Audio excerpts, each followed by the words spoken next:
अधिक माहिती मिळाली? ज्या पद्धतीमध्ये मुंबईमध्ये लँड जिहाद असेल किंवा लव जिहाद असेल, ज्या पद्धतीमध्ये मुस्लिम समाजाकडनं हिंदू समाजाला टार्गेट केलं जातं आहे, हिंदू समाजाच्या लोकांची गळचेपी केली जाते, ज्यामध्ये स्थानिक नेतृत्व या धारावीतील आताच्या खासदार पूर्वीचे आमदार त्यांना सहकार्य करतायत, स्थानिक आताचे खासदार सहकार्य करतायत, मला वाटतं ही लाजिरवाणी गोष्ट आहे। ज्या पद्धतीमध्ये काल एक हिंदूवादी कार्यकर्त्याचा निर्गुण खून केला गेला, त्याच्यावर कालच्या दिवसात 2दा हल्ला केला गेला, ज्यामध्ये पोलीस स्टेशनपासून 100 मीटर अंतरावरती त्याचा खून झाला। मला वाटतं की हे जास्त प्रमाणात शेफारलेली लोक आहेत आणि त्यांच्यावर कारवाई होणं गरजेचं आहे।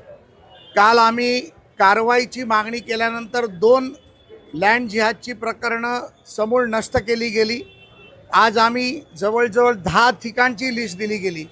आपल्याला आश्चर्य वाटेल, पूर्वी ज्या ठिकाणी पोलीस चौकी होती त्या पोलीस चौकीमध्ये आता प्रार्थनास्थळ निर्माण केलं गेलं।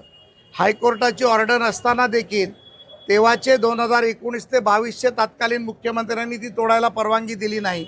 त्यामुळे लँड जिहाद बरोबर आणि लव जिहाद बरोबर यांचे हात मिळालेले आहेत का, हा प्रश्न आहे।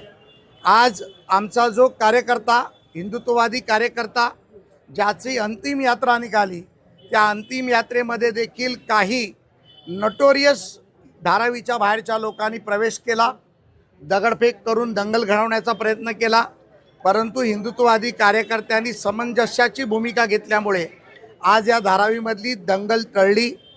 आमचे विश्व हिंदू परिषदेचे कार्यकर्ते असतील, हिंदुत्ववादी संघटनेचे कार्यकर्ते असतील, आम्ही स्वतः असू, आम्ही स्वतः सर्वांनी आमच्या लोकांच्या रागावरती ताबा ठेवण्याचं काम केलं आणि अंत्ययात्रा सुखरूप काढून आता अंत्ययात्रा झालेली आहे।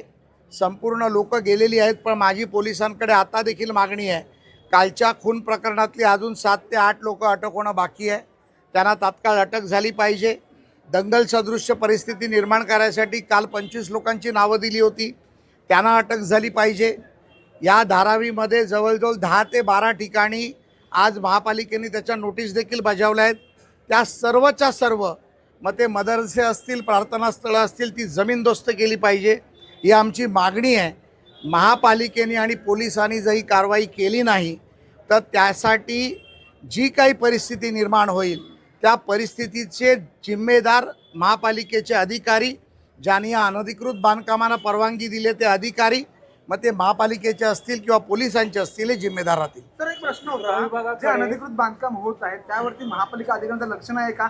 जर का त्यांचं लक्ष असतं तर एवढी मोठी गंभीर घटना झाली नसती, त्या कार्यकर्त्याला स्वतःचा जीव घालवावा लागला नसता, कारण त्याने विरोध केला होता। ही सगळी अतिक्रमणं थोडक्यात सांगायचं तर शासन पुरस्कृत किंवा तत्कालीन सत्ताधाऱ्यांच्या आशीर्वादाने उभी राहिली असं म्हणतात। तत्कालीन सत्ताधारी आणि स्थानिक नेतृत्व यांच्या आशीर्वादाने हे सर्व चाललंय।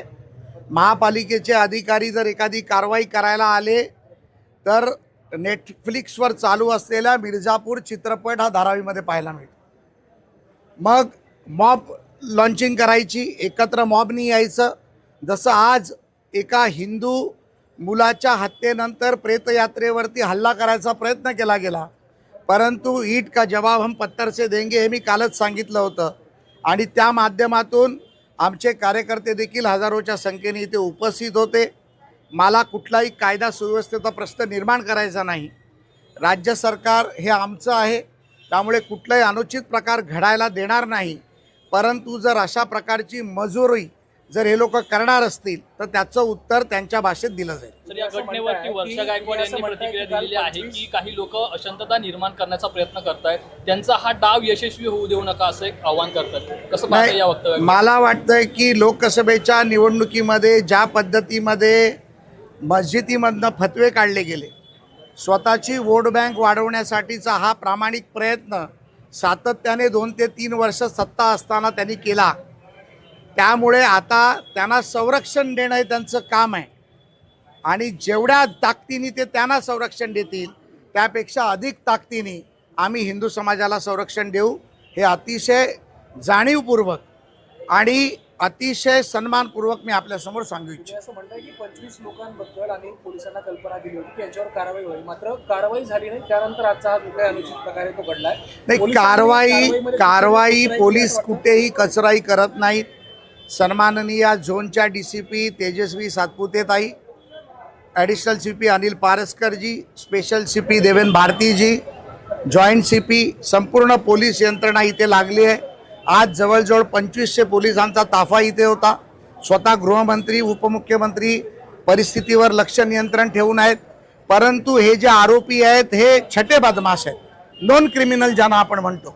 त्यामुळे क्राईम करायचा, पळून जायचं, पुन्हा क्राईम करायचा, पुन्हा पळून जायचं, ही मोडस ऑफ ऑपरेंटी यांची आहे.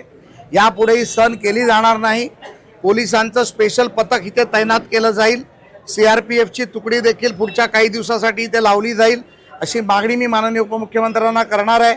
आणि कायदा सुव्यवस्था आमच्या हातात असल्यामुळे कायदा सुव्यवस्थेचा प्रश्न निर्माण न होता, कोणाच्याही भावना न दुखवता अनधिकृतपणे लँड माफिया, लँड जिहादी लोकांना शिक्षा मिळेल, क्रिमिनल लोकांना त्यांच्या मुस्कट्या बांधता येतील, यासाठी पोलीस प्रयत्न करतील याची मला खात्री आहे. गेल्या अनेक दिवसांपासून धारावीमध्ये अनरेस्ट पाहायला मिळतं. अनेक प्रकारच्या घटना धारावीमध्ये होत आहेत. अशांतता पसरवण्याचा प्रयत्न केला जातोय असं तुम्हाला वाटतं का? आणि जर तसं होत असेल तर यासाठी शासनाची काय या सगळ्या संदर्भात भूमिका आहे? आज सकाळी मी माझी भूमिका महापालिका उपायुक्त झोन 2 कडे मी ठेवली.